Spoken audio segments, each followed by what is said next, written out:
مفتی طارق مسعود کے بیانات کے لیے طارق مسعود آفیشیل کو سبسکرائب کریں۔ طارق مسعود آفیشیل۔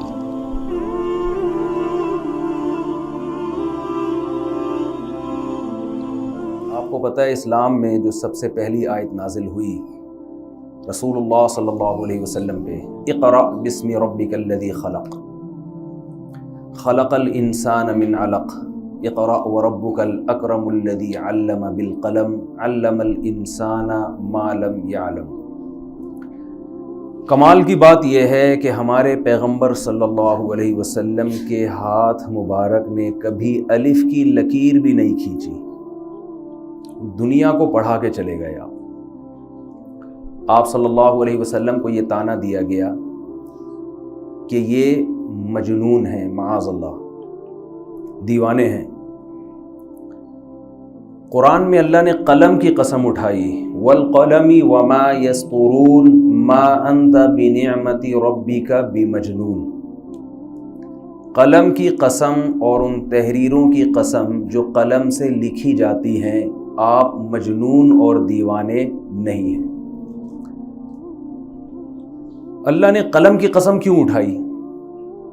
قسم جب اللہ اٹھاتے ہیں نا تو اس کا مطلب ہوتا ہے کہ یہ بھی گواہ ہے اس بات پر، جیسے والشمس وضحاها والقمر اذا تلاها والنهار اذا جلاها والليل اذا يغشاها والسماء وما بناها والارض وما طحاها ونفس وما سواها فألهمها فجورها وتقواها قد افلح من زكاها وقد خاب من دساها۔ قرآن قسمیں اٹھا رہا ہے سورج کی، زمین کی، آسمان کی، زمین کی، دن کی، رات کی، اور اتنی ساری قسمیں اٹھا کے قرآن کہہ رہا ہے کہ جس نے اپنے آپ کو پاک کر لیا گناہوں سے وہ کامیاب، اور جو اپنے آپ کو گناہوں سے پاک نہ کر سکا وہ برباد۔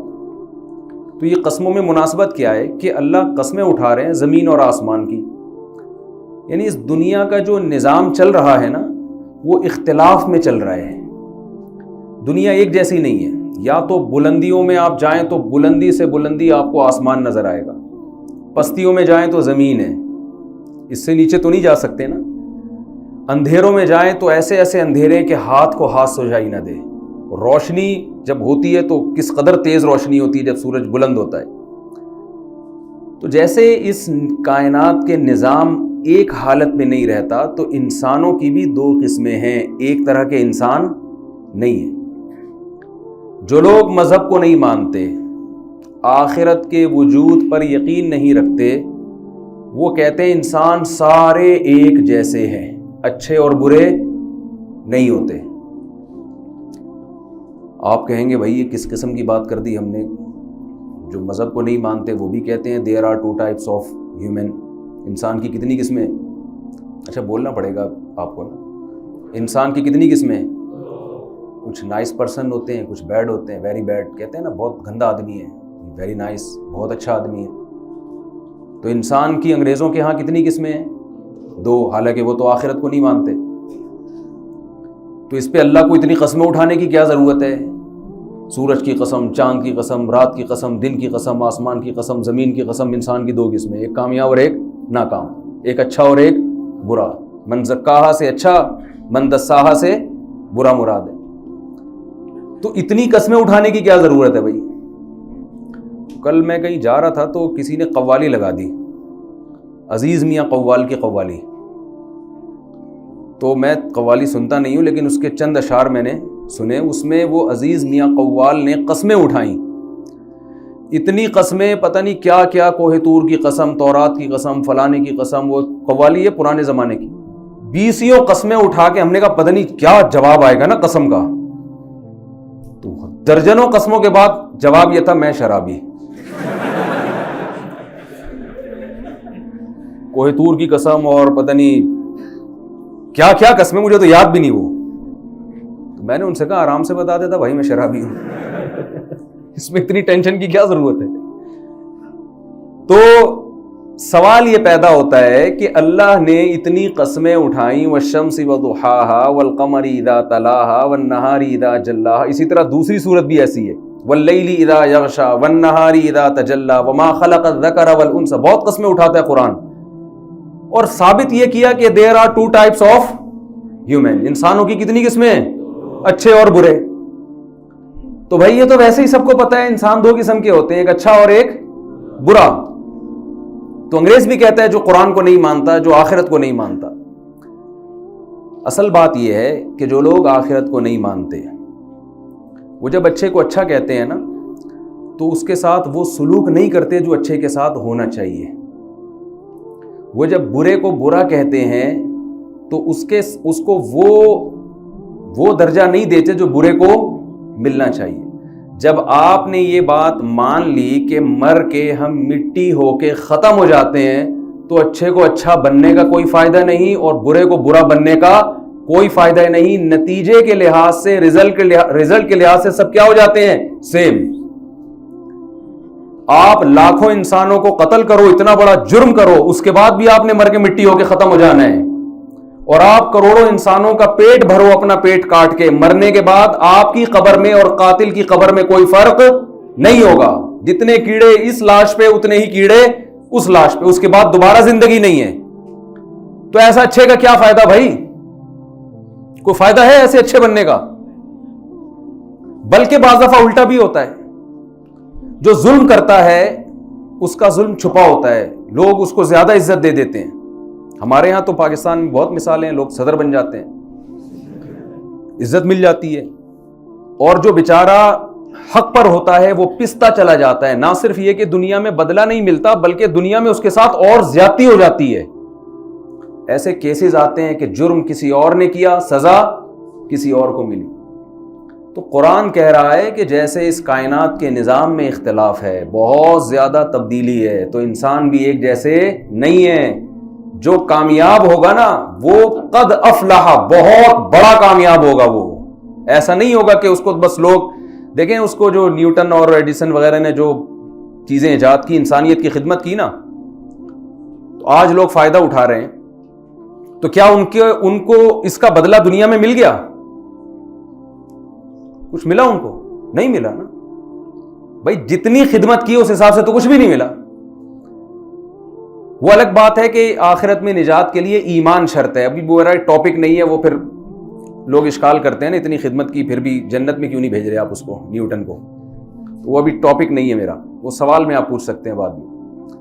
تو قرآن کہہ رہا ہے یہ قسمیں اٹھا کے کہ انسان کی بھی کتنی قسمیں ہیں؟ دو.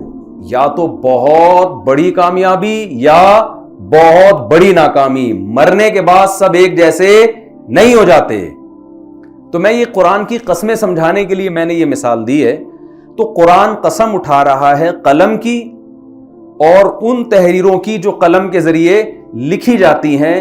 قرآن کہہ رہا ہے کہ قلم اور تحریریں اس بات پر گواہ ہیں کہ محمد صلی اللہ علیہ وسلم مجنون نہیں ہے. حالانکہ جس وقت یہ آیت نازل ہوئی مکہ میں، اس وقت قلم کا بھی اتنا کوئی رواج تھا نہیں. بہت کم لوگ، 4 6 8 10 لوگ ہوں گے پورے مکہ میں جو لکھنا جانتے تھے. اور وہ لکھتے بھی کیا، کبھی کبھار کوئی شعر لکھ دیا کرتے ہوں گے. بہت کم لکھنے کا رواج تھا. اس وقت قرآن کہہ رہا ہے قلم اور اس کی تحریریں گواہ ہیں کہ محمد صلی اللہ علیہ وسلم مجنون نہیں ہے. اور آج قلم واقعی اس بات کی گواہی دے رہا ہے اور تحریریں. دیکھیے کسی مجنون کی بات کو اتنا پروٹوکول نہیں دیا جاتا جتنا محمد صلی اللہ علیہ وسلم کی شخصیت اور آپ کی باتوں کو اہمیت دی گئی ہے. دنیا میں کسی کی سیرت پر اتنا کچھ نہیں لکھا گیا جتنا محمد صلی اللہ علیہ وسلم کی سیرت پہ لکھا گیا ہے. دنیا میں کسی کی بات کو اتنے اہتمام سے نہیں محفوظ کیا گیا جتنے اہتمام سے محمد صلی اللہ علیہ وسلم کی بات. پوری سندیں چلتی ہیں حدیث میں. حدثنی فلان قال حدثنی فلان قال حدثنی فلان کان النبی صلی اللہ علیہ وسلم افلج الثنیتین. اتنی سی بات محدث بیان کر رہے ہیں کہ نبی صلی اللہ علیہ وسلم کی 2 دانتوں کے درمیان خلا تھا. آپ کسی کی شخصیت کو ڈسکس کر رہے ہیں، صرف اس کے دانت کی بناوٹ بیان کر رہے ہیں. آپ آگے اس کے احکامات کیا ہیں، اس نے آرڈر کیا دیے، یہ تو زیادہ اہمیت ہے نا اس کی. کسی کی شخصیت میں جب آپ اس کی سوانح حیات لکھتے ہیں تو اس کی بظاہر کوئی ویلیو نہیں ہوتی کہ اس کے دانت کیسے تھے. زیادہ زیادہ بیان کر دیں کہ بھئی بڑے اجلے دانت تھے, یہی ہوگا نا. صحابی رسول یہ بیان کر رہے ہیں کہ رسول اللہ صلی اللہ علیہ وسلم کے دانتوں کے درمیان کیا تھا؟ سامنے کے دانتوں کے درمیان خلا تھا. اب اگر میں آپ سے کہوں کہ نبی کے آپ صلی اللہ علیہ وسلم 1400 سال پہلے دنیا میں آئے اور آپ کے دانتوں کے درمیان خلا تھا, تو یہ بات ایسا ہی نہیں مان لی جائے گی. اس کی سند پیش کریں آپ. امام ترمذی سند لے کر آتے ہیں, حدثنی فلان, مجھ سے فلاں نے, مجھ سے فلاں نے, مجھ سے فلاں نے, مجھ سے فلاں نے, ان سے فلاں نے, انہوں نے صحابی سے, اور صحابی نے رسول اللہ صلی اللہ علیہ وسلم کے بارے میں یہ بیان کیا. اتنی سی بات کو محفوظ رکھنے کے لیے سندوں کا سلسلہ چلتا ہے. پھر ان سندوں کے راویوں پہ کتابیں لکھی گئی ہیں. سیر اعلام النبلاء علامہ ذہبی کی, ایک ایک راوی کا آپ کو اس میں تذکرہ ملے گا. یہ راوی کس سن میں پیدا ہوا, کس سن میں اس کا انتقال ہوا. جو نبی کے بارے میں صرف ایک بات بیان کر رہے ہیں کہ آپ کے دونوں دانتوں کے درمیان کیا تھا؟ خلا. اس راوی کا پھر کی ملاقات بھی اپنے اس راوی سے ثابت تھی جس سے وہ نقل کر رہے ہیں. پھر ان کے بارے میں محدثین کا تبصرہ کیا ہے, کذاب ہے, ثقہ ہے, قابل اعتماد ہے یا نہیں. ان کے مشائخ کون کون ہیں جن سے انہوں نے علم حاصل کیا, اور کون کون ان کے شاگرد ہیں جو ان سے حدیثیں لیتے ہیں, مجہول یا مستور تو نہیں ہے. اتنی تفصیل کے بعد چھان پھٹک کے یہ حدیث اس قابل بنے گی کہ آپ نبی کے بارے میں یہ یقین سے کہہ سکتے ہو کہ واقعی آپ کے دونوں دانتوں کے درمیان خلا تھا. یہ پروٹوکول اس کائنات میں پیغمبر کے سوا کسی اور کو ملا ہے؟ تو جس قلم نے یہ سند لکھی ہے اور جس کتابوں میں حدیث کی یہ سند لکھی گئی ہے, وہ قلم اور اس کی لکھی ہوئی یہ تحریر اور وہ کتابیں گواہی دے رہی ہیں کہ محمد صلی اللہ علیہ وسلم مجنون نہیں تھے. کسی مجنون کو اتنا پروٹوکول نہیں ملتا. اس کی تو تعلیمات ایسی ہوتی ہیں جو سمجھ سے والا تر ہوتی ہیں. تو اللہ تعالیٰ نے ہمیں ایک ایسے پیغمبر سے جوڑا ہے جن کی تعلیمات آج بھی اسی طرح محفوظ ہیں جس طرح 1400 سال پہلے تھی. آپ صلی اللہ علیہ وسلم چلتے کیسے تھے, کھاتے کیا تھے, آپ کے سر میں کتنے بال سفید تھے. یہ تو وہ چیزیں جن کا شریعت سے براہ راست تعلق نہیں ہے, اور جن کا شریعت سے براہ راست تعلق ہے وہ کس قدر محفوظ ہیں.